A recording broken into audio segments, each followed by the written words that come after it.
மகா பிரதோஷ நன்னாளில் சிவபெருமானின் அருள் ஆசியுடன் 12 ராசிகளுக்கான பொதுவான பலன்களைக் காண்போம்.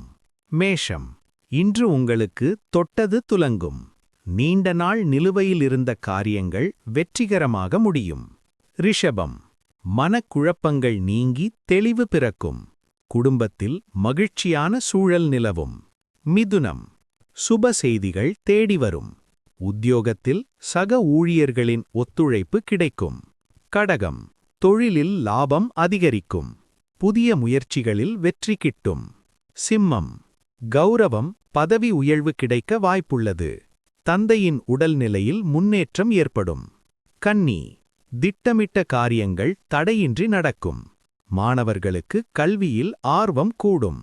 துலாம், பயணங்களால் நன்மையுண்டாகும். நண்பர்களின் உதவி சரியான நேரத்தில் கிடைக்கும். விருச்சிகம், சமூகத்தில் மதிப்பும் மரியாதையும் உயரும். திருமண முயற்சிகள் கைகூடும். தனுசு, பொருளாதார நிலை சீராகும். சொத்து சம்பந்தமான சிக்கல்கள் தீரும். மகரம், கடின உழைப்பிற்கு பலன் கிடைக்கும். உடல் உபாதைகள் நீங்கி புத்துணர்ச்சி பெறுவீர்கள். கும்பம், எதிர்ப்புகள் நீங்கும். வெளிநாடு செல்லும் முயற்சிகள் சாதகமாக முடியும். மீனம், திடீர் அதிர்ஷ்டம் உண்டாகும். பிரிந்திருந்த உறவினர்கள் மீண்டும் இணைவார்கள். குறிப்பு: இன்று பிரதோஷ வேளையில் மாலை 4:30 மணி முதல் 6 மணி வரை நந்தி தேவரின் கொம்புகளுக்கு இடையில் சிவபெருமானை தரிசிப்பது கோடி